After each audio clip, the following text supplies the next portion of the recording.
नमस्कार साथियों, infusion notes के यूट्यूब चैनल पर आपका स्वागत है। आज का सेशन रहेगा 2 दिसंबर 2023 इंडिया करंट अफेयर्स का।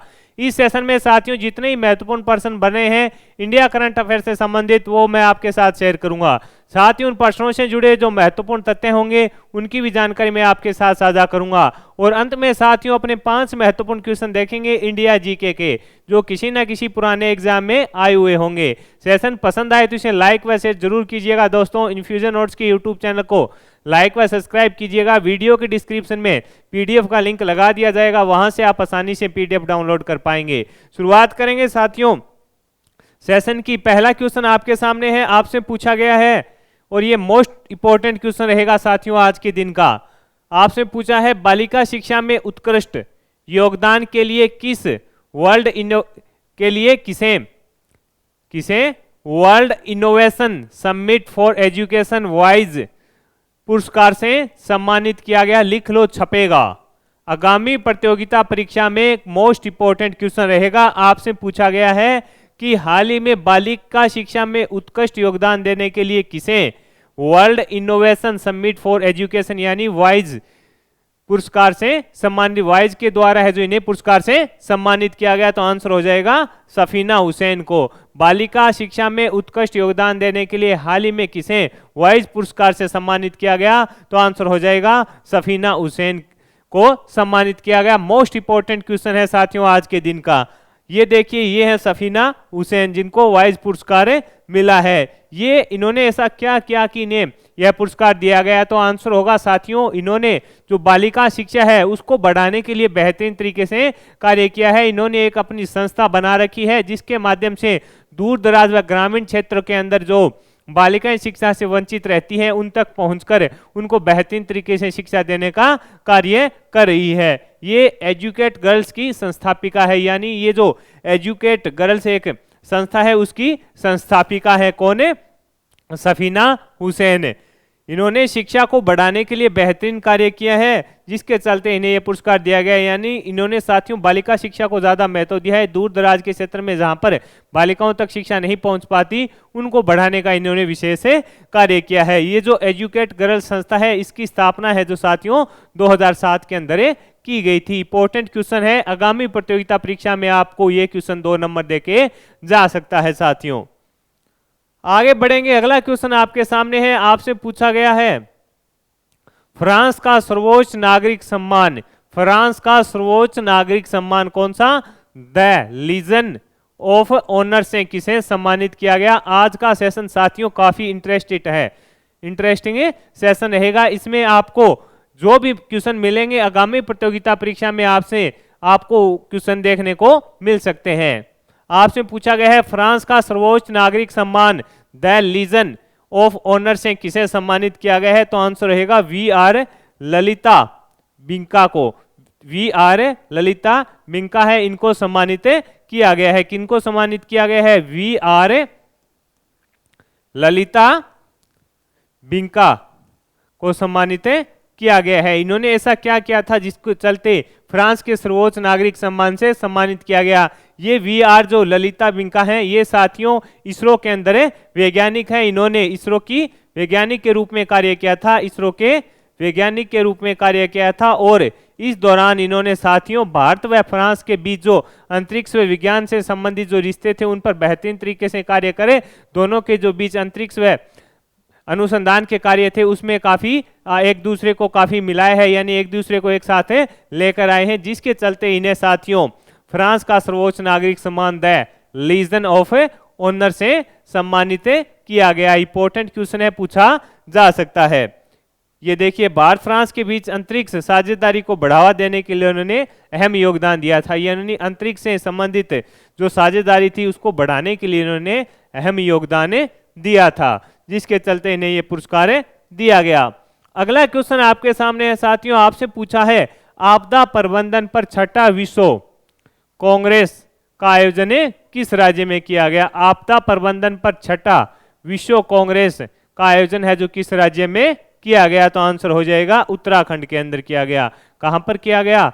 उत्तराखंड में इसका आयोजन किया गया। इंपॉर्टेंट है, पूछा जा सकता है। आपदा प्रबंधन पर 6ठा विश्व कांग्रेस का आयोजन है जो किस राज्य में किया गया, तो आंसर होगा उत्तराखंड में किया गया। और उत्तराखंड के अंदर कहां पर किया गया, तो आंसर होगा देहरादून में। कब किया गया ये भी पूछा जा सकता है, तो 28 नवंबर से 1 दिसंबर तक इसका आयोजन किया गया। 28 नवंबर से 1 दिसंबर 2023 तक इसका आयोजन किया गया। जो इसका विषय था, एक साथ लड़ेंगे, एक साथ जीतेंगे और एक साथ आगे बढ़ेंगे, ये इसका साथियों विषय था। आपसे पूछे छठा विश्व कांग्रेस का आयोजन किस राज्य में किया गया, तो आंसर हो जाएगा उत्तराखंड में किया गया 28 नवंबर से 1 दिसंबर 2023 के मध्य।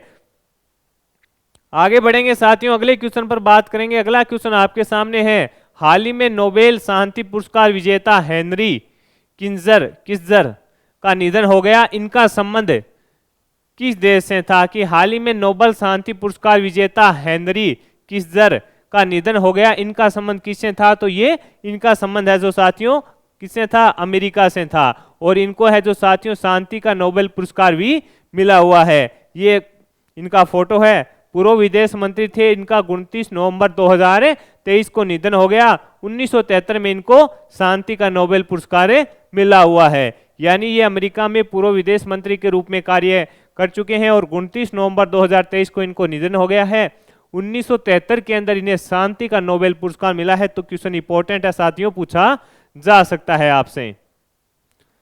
अगला क्वेश्चन आपके सामने है, आपसे पूछा है दिव्यांग बच्चों के लिए आंगनबाड़ी प्रोटोकॉल का शुभारंभ है जो किसके द्वारा किया गया। आपसे पूछा है दिव्यांग बच्चों के लिए आंगनबाड़ी प्रोटोकॉल है जो, उसका शुभारंभ किसके द्वारा किया गया है, तो श्रीमती स्मृति ईरानी के द्वारा किया गया है। इसमें क्या रहेगा कि प्रत्येक जो बच्चे हैं 3 से 6 वर्ष के हैं, उनको आंगनबाड़ी जाने के लिए पूरी सुविधा मिले और उसके अंदर उनका विकास हो। इस प्रकार है जो आंगनबाड़ी केंद्रों को थोड़ा विकसित भी किया जाएगा। किसके द्वारा, तो आंसर होगा स्मृति ईरानी के द्वारा। कब किया गया, 28 नवंबर को। कहां पर, विज्ञान भवन से है जो आंगनबाड़ी प्रोटोकॉल का शुभारंभ साथियों किया गया। अगला क्वेश्चन आपके सामने है, मोस्ट इंपॉर्टेंट क्वेश्चन रहेगा साथियों। ये क्वेश्चन भी आपसे आगामी प्रतियोगिता परीक्षा में पूछा जा सकता है। तो अपने को क्या लिखना है, लिख लो छपेगा। आगामी प्रतियोगिता परीक्षा में पूछा जा सकता है। आपसे पूछा है यूएनएचसीआर नानसेन शरणार्थी पुरस्कार 2023 किसे दिया गया, तो आंसर होगा अब्दुल्लाही मायर को दिया गया। अब्दुल्लाही मायर को दिया गया है। आपसे पूछा है यूएनएचसीआर नानसेन शरणार्थी पुरस्कार 2023 किसे दिया गया, तो आंसर होगा अब्दुल्लाही मायर को दिया गया। इन्हें क्यों दिया गया, इन्होंने साथियों जो शरणार्थी बच्चे होते हैं या विस्थापित बच्चे होते हैं, इनकी शिक्षा को बढ़ाने के लिए इन्होंने बेहतरीन कार्य किया था। यानी उन्होंने जहां तक उनका प्रयास था कि प्रत्येक बच्चे तक जो शरणार्थी या विस्थापित बच्चा है उसके पास है जो शिक्षा होनी चाहिए। इसके लिए इन्होंने साथियों बताया जा रहा है कि 10 लाख के आसपास पुस्तकें हैं जो वितरित की है।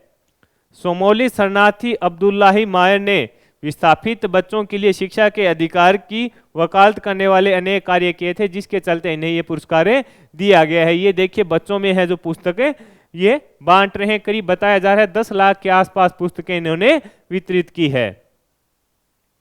अगला क्वेश्चन आपके सामने है, आपसे पूछा है 54वें भारतीय अंतर्राष्ट्रीय फिल्म महोत्सव में 54वें भारतीय अंतर्राष्ट्रीय फिल्म महोत्सव के अंदर प्रतिष्ठित ICFT यूनेस्को गांधी पदक से किसे सम्मानित किया गया। आपसे पूछा है 54वें भारतीय अंतर्राष्ट्रीय फिल्म महोत्सव के अंदर प्रतिष्ठित ICFT यूनेस्को गांधी पदक से किसे सम्मानित किया गया, तो आंसर हो जाएगा ड्रिफ्ट को यह अवार्ड दिया गया। ये एक मूवी है जिसको यह अवार्ड दिया गया है। एंथनी चैन के द्वारा इसको निर्देशित किया गया था। ये एक मूवी का नाम है, इसके जो निर्देशक हैं वो कौन है, एंथनी चैन है साथियों।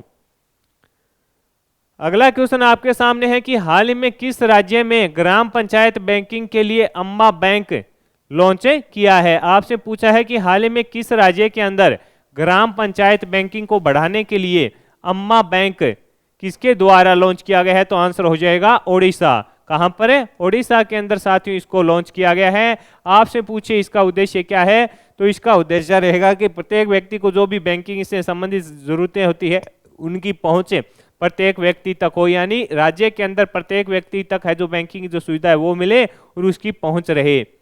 और ये जो उड़ीसा के मुख्यमंत्री हैं नवीन पटनायक जी, उनके द्वारा है जो इसको शुरू किया गया है। अगला क्वेश्चन आपके सामने है, आपसे पूछा है कि हाल ही में 13वीं सीनियर पुरुष राष्ट्रीय हॉकी चैंपियनशिप का खिताब किसने जीता? तो आंसर हो जाएगा पंजाब ने। आपसे पूछा है 13वीं सीनियर पुरुष राष्ट्रीय हॉकी चैंपियनशिप का खिताब किसने जीता? तो आंसर हो जाएगा पंजाब ने जीता है। इसका आयोजन साथियों कहां पर किया गया था? इसका आयोजन है जो चेन्नई में किया गया, और उपविजेता कौन रहा? हरियाणा इसका उपविजेता रहा। पंजाब विजेता रहा, हरियाणा उपविजेता रहा। इसका आयोजन है जो चेन्नई में किया गया। और ये जो स्टेडियम है वो कौन सा है? Major Radhakrishnan hockey stadium Chennai. ये भी पूछा जा सकता है, पीछे एग्जाम में एक स्टेडियम का नाम भी पूछा गया था। आगे बढ़ेंगे, अगले क्वेश्चन पर बात करेंगे। अगला क्वेश्चन आपके सामने है, प्रधानमंत्री नरेंद्र मोदी ने जन औषधि केंद्रों की संख्या 10,000 से बढ़ाकर कितने करने के लिए कार्यक्रम शुरू किया है? यानी पीएम मोदी के द्वारा जन औषधि केंद्रों की जो संख्या थी साथियों 10,000, उसको बढ़ाकर कितने करने के लिए कार्यक्रम की शुरुआत की है? तो आंसर रहेगा उनको 25,000 करने के लिए शुरुआत की गई, यानी 25,000 करने की घोषणा की गई है। हाल ही में प्रधानमंत्री नरेंद्र मोदी ने विकसित भारत संकल्पना कार्यक्रम में भाग लिया था, जिसमें इसकी घोषणा की थी कि जो पीएम जन औषधि केंद्र है उनकी संख्या जो वर्तमान के अंदर 10,000 है, उनको बढ़ाकर है जो 25,000 की जाएगी। यानी प्रत्येक व्यक्ति को है जो निःशुल्क या सस्ते रेट के अंदर है जो औषधियां प्राप्त हो। आगे बढ़ेंगे, अगले अब देखेंगे साथियों अपने इंडिया जीके के 5 महत्वपूर्ण क्वेश्चन। ये थे इंडिया करंट अफेयर्स के 10 महत्वपूर्ण क्वेश्चन जो मैंने आपके साथ शेयर किए, और उनसे जुड़े जो महत्वपूर्ण तथ्य थे उनकी भी जानकारी मैंने आपके साथ साझा की। अब अपने देखेंगे इंडिया जीके के 5 महत्वपूर्ण क्वेश्चन। ये किसी ना किसी एग्जाम में आए हुए हैं साथियों, इससे आपको काफी फायदा होगा। उसमें पहला क्वेश्चन है, किस एक्ट के द्वारा सिविल सेवकों के चयन के लिए खुली प्रतियोगिता का आयोजन शुरू किया गया? आंसर होगा एक्ट 1853 वाला। एक्ट कौन सा होगा? 1853 वाला। इंपॉर्टेंट है, पूछा जा सकता है।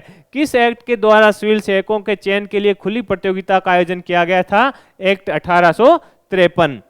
अगला क्वेश्चन है आपके सामने, किस एक्ट के माध्यम से गवर्नर जनरल का पदनाम वायसराय कर दिया गया था? यानी जो गवर्नर जनरल था उसको वायसराय कहने लग गए थे, किस एक्ट के तहत? तो आंसर हो जाएगा एक्ट 1858 वाला। एक्ट कौन सा होगा? 1858 वाला होगा। इंपॉर्टेंट है, पूछा जा सकता है आपसे।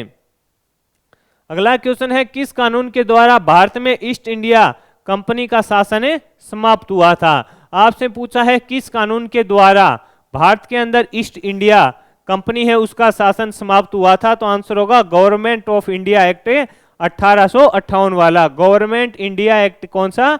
1858 वाला। ये सभी क्वेश्चन साथियों पुराने एग्जाम में पूछे गए हैं, तो एसएससी के लिए काफी उपयोगी रहेगा ये क्वेश्चन। अगला क्वेश्चन आपके सामने है, किस अधिनियम द्वारा पहली बार गवर्नर जनरल को अध्यादेश जारी करने की यह असाधारण शक्ति प्रदान की गई थी? तो आंसर होगा भारतीय परिषद अधिनियम 1861 के अंदर। यानी गवर्नर जनरल है उसको अध्यादेश जारी करने की शक्ति कौन से एक्ट के माध्यम से दी गई थी? तो आपका आंसर होगा भारतीय परिषद अधिनियम 1861 के अंदर दी गई थी। अगला क्वेश्चन है, भारतीय परिषद अधिनियम 1892 की मुख्य विशेषता क्या थी? यानी भारतीय परिषद अधिनियम 1892 की मुख्य विशेषता क्या थी? तो आंसर हो जाएगा अतिरिक्त सदस्यों को सार्वजनिक हित के मुद्दों पर प्रश्न पूछने का अधिकार इसके अंदर दिया गया था। तो साथियों मोस्ट इंपॉर्टेंट क्वेश्चन थे इंडिया करंट अफेयर्स के, वो भी मैंने शेयर किए, और इसके अलावा जो इंडिया जीके के क्वेश्चन शेयर किए हैं वो किसी ना किसी एग्जाम में आए हुए हैं। तो ये सेशन आपके लिए काफी उपयोगी रहेगा। पसंद आए तो इसे लाइक व शेयर जरूर कीजिएगा। इन्फ्यूजन नोट्स के यूट्यूब चैनल को लाइक व सब्सक्राइब कीजिएगा, अपने दोस्तों में भी शेयर कीजिएगा। वीडियो के डिस्क्रिप्शन में पीडीएफ का लिंक होगा, वहां से आप आसानी से पीडीएफ डाउनलोड कर पाएंगे। धन्यवाद साथियों।